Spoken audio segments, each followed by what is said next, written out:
हाँ तो प्रिय विद्यार्थियों, अब हम चर्चा करेंगे अलैंगिक जनन का जो भाग है वो है कायिक प्रवर्धन के बारे में। कायिक प्रवर्धन, चलिए इनके बारे में देखते हैं ये क्या है। बहुत ही महत्वपूर्ण अलग हटके मैटर है अलैंगिक जनन का। यदि अलैंगिक जनन में सभी बिंदुओं को एक तरफ कर दिया जाए और काया के प्रवर्धन को एक तरफ कर दिया जाए तो इस पे थोड़ा वेटेज ज्यादा रहता है। काया की प्रवर्धन मुख्यतया यह तो प्रिय मित्रों ध्यान रखना, यह पादप में पाया जाता है। किस में पाया जाता है? पादप में। सबसे पहली बात तो ये। दूसरा, कायिक का मतलब होता है काया। कायिक का मतलब होता है काया, यानी इसका संबंध जनन कोशिका से नहीं है। प्रिय मित्रों ये ध्यान रखें, जनन जो भाग है इससे इसका संबंध बिल्कुल भी नहीं है। जैसे हम कहें हमारी काया के अंदर हमारा जो है मस्तिष्क आता है, हाथ आते हैं, पैर आते हैं, लेकिन यदि हम इनके जनन अंग के बारे में बात करें, जैसे हम कहें कि जो नर जननांग है, मादा जननांग है, ये संबंधित होते हैं हमारे जनन अंग से। जैसे शुक्राणु, अंडाणु की बात करें तो ये जनन अंग से संबंधित है। काया के बारे में बात करते हैं तो यह हमारे काया की भाग से संबंधित है। अब देखिए यहां पर यदि हम बात करें कायिक प्रवर्धन होता क्या है, तो पादप का जो जड़ है यह इसकी काया होती है, तना होता है और हम कह सकते हैं पत्तियां होती है। पत्तियां होती है तो जड़, तना और पत्ती। एक ध्यान रखना, इस काया की प्रवर्धन में एक चीज को शामिल नहीं किया जाता है, बीज को। बीज को बिल्कुल भी शामिल नहीं किया जाता है। यानी कायिक प्रवर्धन में जो पादप प्राप्त होते हैं वो किससे प्राप्त नहीं होते, तो आपका दिमाग जाना चाहिए, बीज से यह पादप प्राप्त नहीं होंगे, क्योंकि बीज से जब पादप प्राप्त होंगे तो वो लैंगिक जनन की घटनाओं में आता है, जबकि हम अलैंगिक जनन का पार्ट पढ़ रहे हैं काया की प्रवर्धन। तो मैं उम्मीद करता हूं इस कंसेप्ट को आप समझ गए होंगे, इसीलिए हमारी जो चैनल का नाम हमने सोच समझ के रखा है न्यू कॉन्सेप्ट क्लासेज। तो चलिए प्रिय मित्रों, सबसे पहले तो आपने यह समझा कि पादप के काया की भाग में आते हैं जड़, तना और पत्ती। अब हम कहें कि काया की प्रवर्धन होता क्यों है, तो प्रिय मित्रों कुछ क्या होते हैं कि अभी हम आईवीएफ का इस्तेमाल करते हैं, इन विट्रो फर्टिलाइजेशन का उपयोग करते हैं।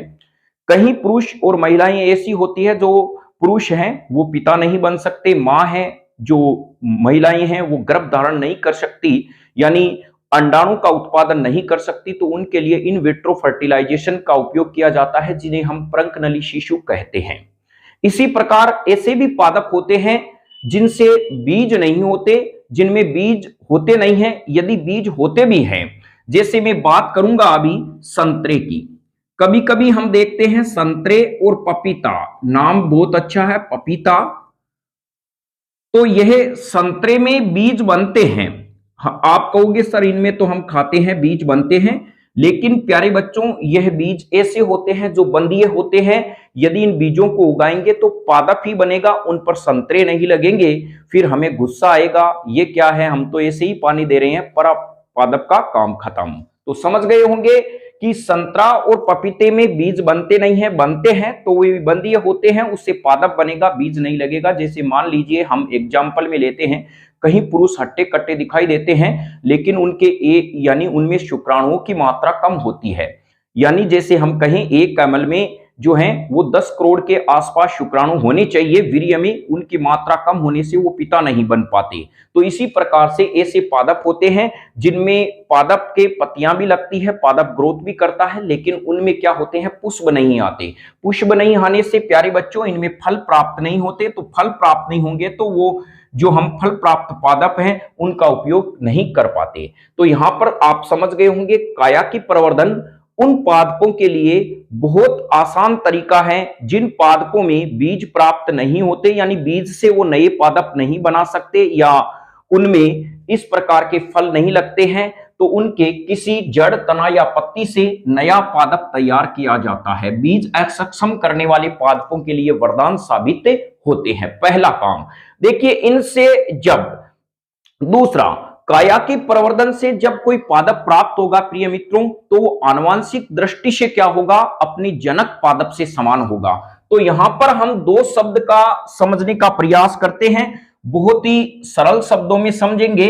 एक तो होता है प्रिय मित्रों जनक, जनक होता है, एक यहां पर हम कह सकते हैं संतति। संतति ये मेडल वाले पार्ट में भी आएगा जो हम आनुवांशिकी पढ़ेंगे, और इसे पुत्री भी कहा जाता है, पुत्री कोशिका भी कहते हैं, पुत्री कोशिका भी कहते हैं, इसको मातृ कोशिका भी कहा जाता है, मातृ कोशिका, कोशिका भी कहते हैं। तो यह ध्यान रखें, जनक हम समझ गए, जैसे हमारे माता पिता हैं वो जनक हैं, और जो छोटे मोटे जीव होते हैं उन्हें मातृ कोशिकाएं कहा जाता है, जैसे अमीबा होते हैं, और उनमें जनक शब्द का भी इस्तेमाल करते हैं। बनने वाली जो हम हैं वो संतति हैं, और पुत्री कोशिका है वो जैसे प्लांट में कईयों में जो बनते हैं उनके लिए हम पुत्री कोशिका का भी प्रयोग कर सकते हैं।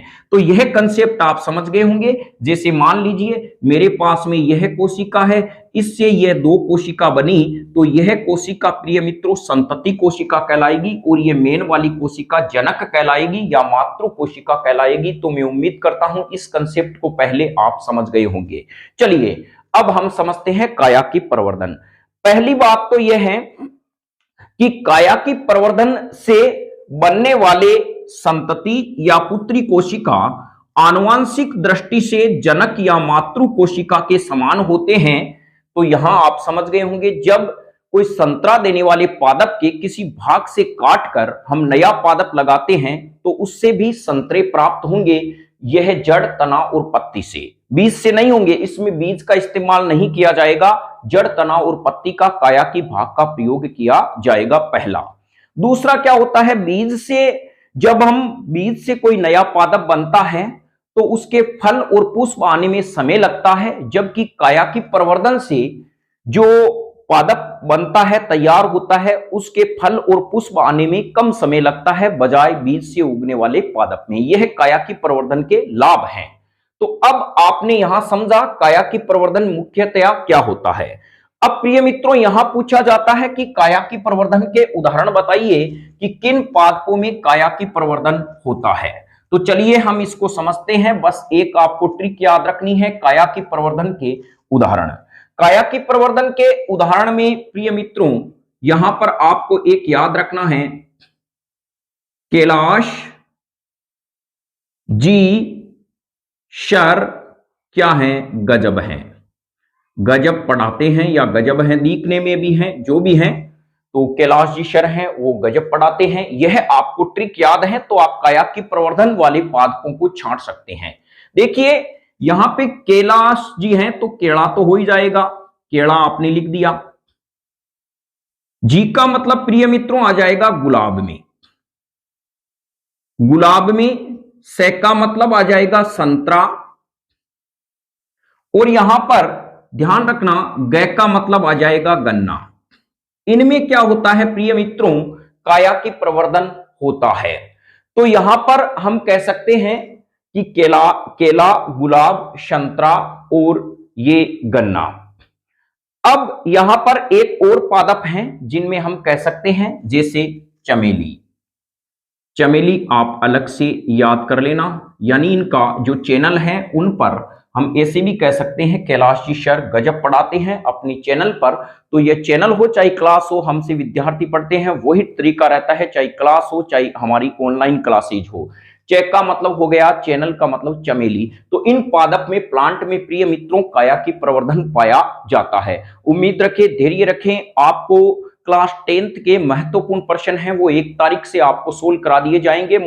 हमें पता है आपकी परीक्षाएं 16 मार्च से स्टार्ट है प्रिय मित्रों, बिल्कुल घबराने की जरूरत नहीं है। आपको सब महत्वपूर्ण फैक्ट भी चलेंगे, लेकिन इनके कंसेप्ट भी एक बार आपके क्लियर करने हैं क्योंकि अब ये समय बहुत है।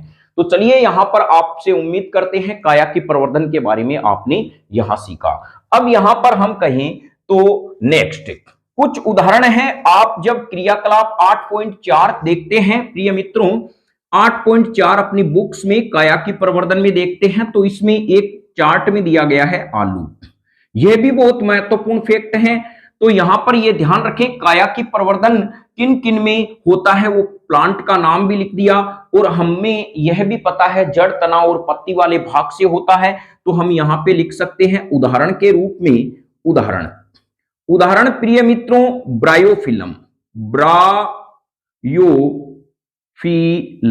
ब्रायोफिलम है, इसको पत्तर चट्टा कहते हैं, पत्तर चट्टा कहते हैं, पत्तर चट्टा कहा जाता है। और इनमें पत्ती से होता है प्रिय मित्रों, इनकी पत्तियों से में काया की जनन यानी प्रवर्धन पाया जाता है। जब ब्रायोफिलम की पत्तियां गिरकर भूमि पे गिर जाती हैं तो इनके जो शिराएं जो वाले भाग होते हैं, इनसे क्या होता है प्रिय मित्रों, यह पत्ती होती है इस प्रकार से। तो यह पत्ती है और इसकी यहां पर आप कभी गौर से पत्ती को देखेंगे तो यहां इस प्रकार की एक संरचनाएं दिखाई देती है। और यह ज्यादा रटने की जरूरत है नहीं, अपने घर पर भी आप आसानी से इस पत्ती को देख सकते हैं।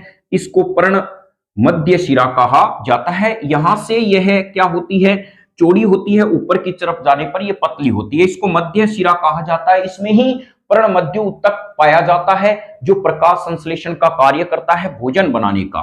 फिर यहां पर इनमें यह जालिका शिरा विन्यास पाया जाता है इस पत्ती में। तो हम कह सकते हैं ये ब्रायोफिलम की पत्ती होती है, वो द्विबीजपत्री पत्ती होती है। आप कभी इस पत्ती को देखना, इस प्रकार का शिरा विन्यास होता है। जब ये प्रिय मित्रों पत्ती वृक्ष से गिरकर नीचे गिर जाती है तो इनमें क्या होता है कि यहां से इनके यह वाला भाग पत्ती का फलक कहलाता है, यह पर्णवृंत कहलाता है। और यह इनकी शाखाएं शिराएं कहलाती है। जो मेन शिरा तो यह हो गई मध्य शिराएं और यह पार्श्व शिरा। यहां से प्रिय मित्रों क्या होता है, एक छोटी छोटी नैनी नैनी पत्तियां निकलती है।